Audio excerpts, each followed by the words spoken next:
할렐루야. 이른 새벽부터 기도의 자리로 나오신 여러분 모두를 환영하고 축복합니다. 오늘은 부활주일 후 첫째 날인데 오늘 본문에서도 예수님의 부활 그 후에 제자들에게 일어났던 일들을 보여주고 있습니다. 부활 후 두려워하고 있던 제자들에게 예수님이 어떻게 말씀하시는지 또 어떤 모습을 보여주시는지 오늘 말씀을 통해 살펴보며 은혜 나누기를 원합니다. 우리는 흔히 예수님이 부활하셨으니까 이제 제자들이 기뻐했을 것이다 생각하곤 하지만 가장 먼저 그들이 가졌을 감정은 단연코 두려움입니다. 예수님의 부활 이전에 세상에 특별된 이 사건은 예수님의 시신이 사라졌다는 얘기지 예수님이 부활했다는 얘기가 아니었습니다. 유대인들은 예수님의 부활을 꾸며내기 위해서 제자들이 예수님의 시신을 훔쳤다 이런 합리적인 의심을 하고 있었기 때문이죠. 그래서 그들은 예수님의 부활의 소식이 자신들에게 해가 될 것 같아서 두려웠던 것입니다.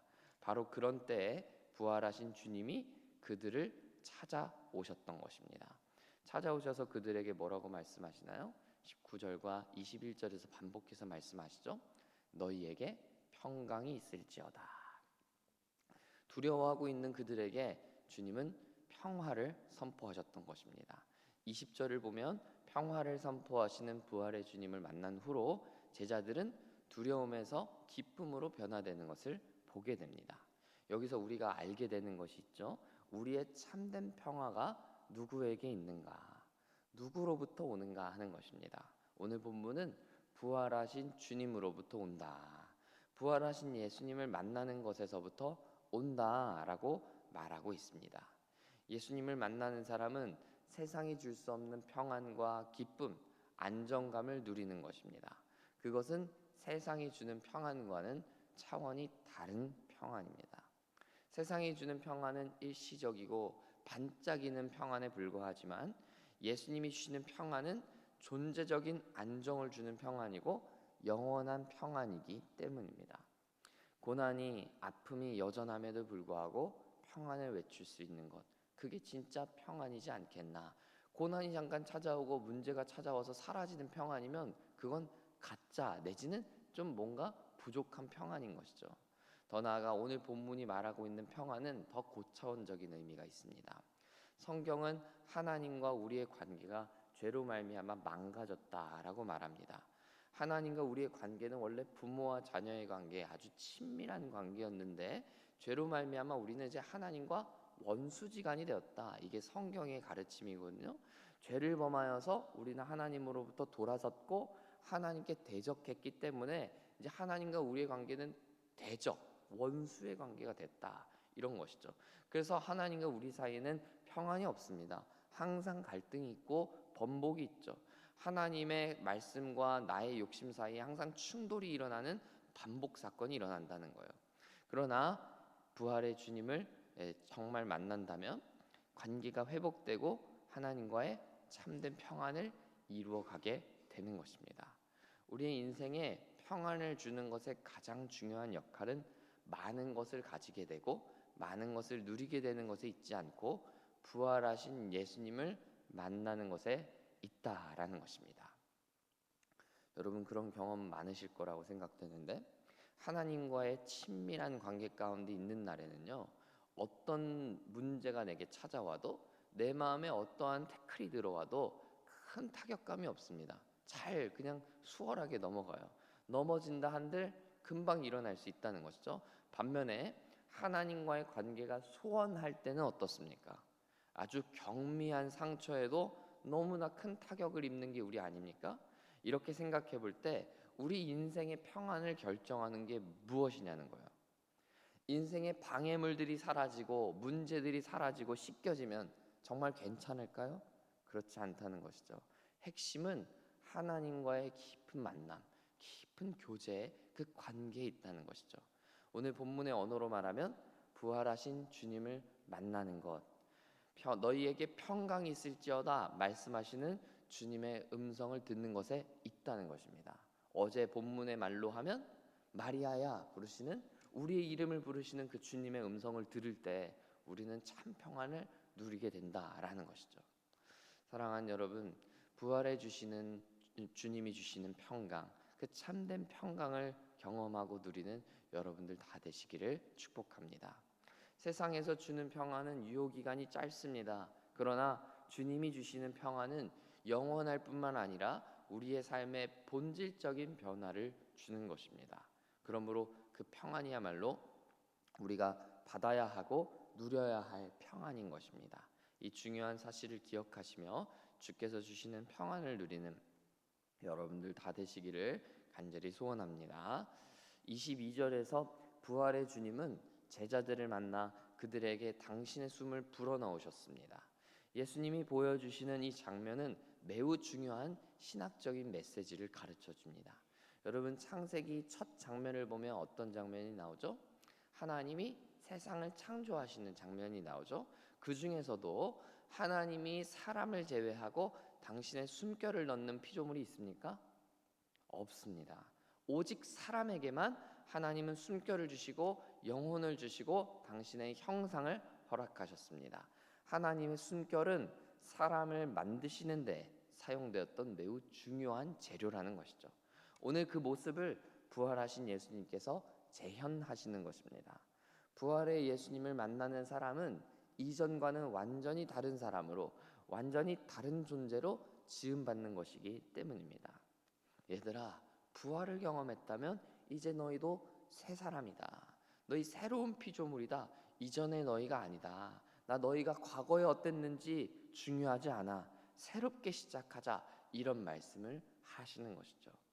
어제 제가 여러분과 함께 부활 소망에 대해서 나눴는데요. 오늘 다시 리마인드 해보자면 부활 소망은 무엇입니까? 실패했던 사업이 다시 부흥하고 번창하게 되는 게 부활 소망이 아닙니다. 부활 소망은 실패의 자리에서 여전히 실패가 있지만 그곳에서 다시 일어날 수 있게 되고 그 눈물의 자리가 기쁨의 자리로 변화되는 것입니다. 상황과 환경은 변화된 것이 없더라도 내가 변화되는 것, 부활 소망은 거기서 시작된다. 이런 말씀을 드렸어요. 오늘 본문도 마찬가지입니다. 제자들의 상황은 전혀 변한 것이 없지만 예수님의 부활을 보고 경험함으로써 그들의 존재가 바뀌는 것입니다.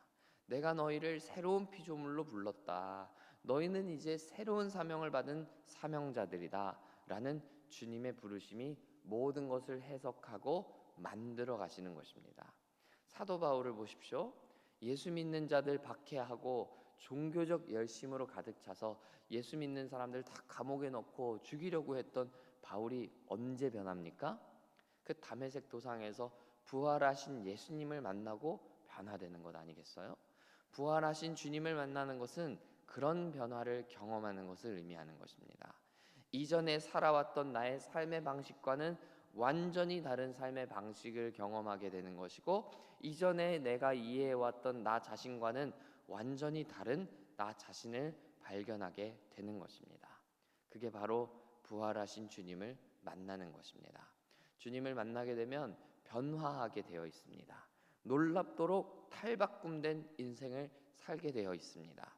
그러므로 우리 인생에서 가장 중요한 것이 무엇입니까? 바로 주님과의 만남인 것이죠. 사랑하는 여러분, 부활하신 주님과의 인격적인 만남이 여러분의 삶의 형편과 또 여건 위에 나타나기를 축복합니다.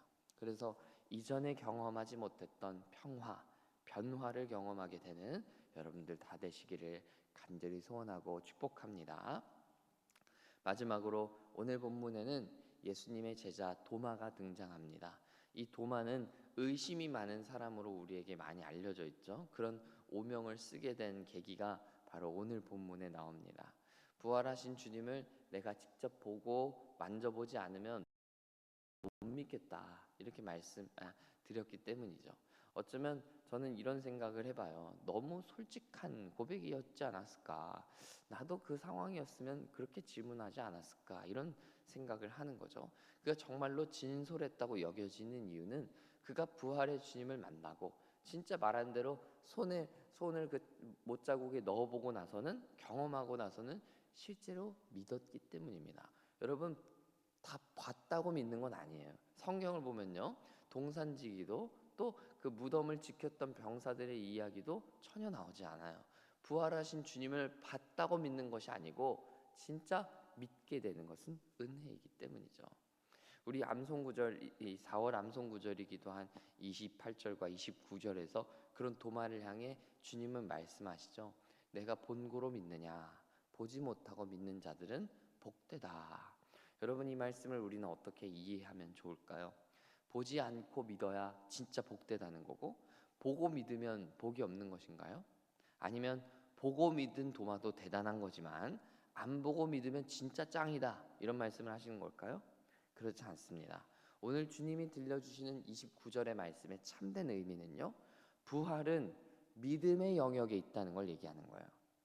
예수님을 믿는다는 것은 경험의 영역이 아니라 믿음의 영역에서 출발한다라는 얘기를 하는 거예요. 믿으면 경험은 저절로 따라오는 것입니다. 예수님을 믿는다는 것은 결코 경험해서 믿게 되는 것이 아니로 믿으면 경험하게 된다라는 것이죠. 많은 이들이 내가 보아야 믿겠다, 내가 경험해야 믿겠다, 이런 얘기를 하죠. 그건 몰라서 하는 얘기예요. 믿으면 보이게 되고 믿으면 경험하게 되는 신비가 우리의 신앙생활에 있는 것입니다. 다만 도마는 오늘 그게 역순이었을 뿐이에요. 사랑하는 여러분, 부활하신 주님을 믿는 우리의 신앙생활은 믿음의 영역에 계신 것입니다. 믿음으로 발을 내디뎌야 신앙생활을 시작할 수 있는 것이지, 눈에 보여야 믿겠다, 눈에 뭔가 보여야 순종하겠다, 내 계산에 일단 부합해야 따를 수 있다, 이건 신앙생활이 아니라는 것입니다. 그건 하나님과 거래하려는 마음인 것이죠. 내가 생각해보고 계산기 다 두들겨보고 정답이 일단 딱 떨어져야, 예수님이 그 정도의 답안지를 주셔야 믿을 가치가 있다고 판단하는 것이기 때문이죠.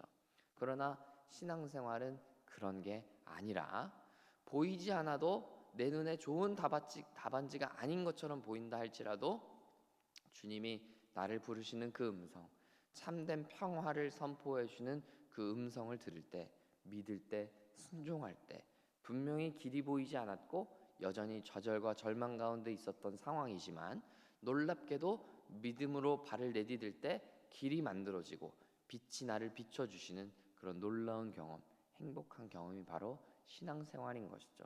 그래서 신앙생활은 두려운 일인 것 같지만 기쁘고 즐거운 일인 거예요.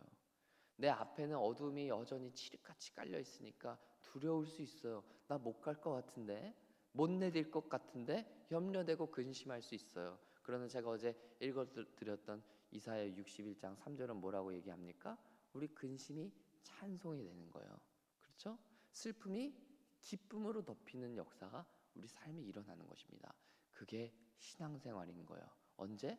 믿음으로 내디딜 때, 믿음으로 내 삶을 던지게 될 때, 그때 우리 두려움이 정말 믿음으로 바뀌게 되고 슬픔이 기쁨으로, 근심이 찬송으로 바뀌게 되는 역사가 나타날 줄 믿습니다. 저는 여러분이 그런 신앙생활 해나가시기를 축복합니다. 믿음의 영역을 경험의 영역으로 끌어들어오지 마시고 믿음의 영역을 있는 그대로 인정하고 믿고 순종하는 데 힘쓰십시오. 그러면 경험은, 상황과 환경은 자연스럽게 여러분의 믿음을 따라오게 될 것입니다. 주님이 여러분의 환경과 여건을 다 아십니다. 가장 좋은 것으로 변화시켜 주실 줄 믿습니다. 이 말씀을 여러분 마음 가운데 새기면서 오늘 하루도 살아가게 되는 여러분 다 되시기를 간절히 축복합니다. 믿음으로 오늘도 여러분 도전하십시오. 믿음으로 오늘도 여러분의 삶을 던지십시오. 하나님께서 여러분의 삶을 만들어 가시고 귀하게 써주실 줄 믿습니다. 함께 기도하겠습니다. 좋으신 아버지 하나님, 부활의 주님을 만났던 제자들, 두려웠지만 평강을 선포하시는 그 주님을 만났을 때 기쁨으로 변화되는 것을 보게 됩니다.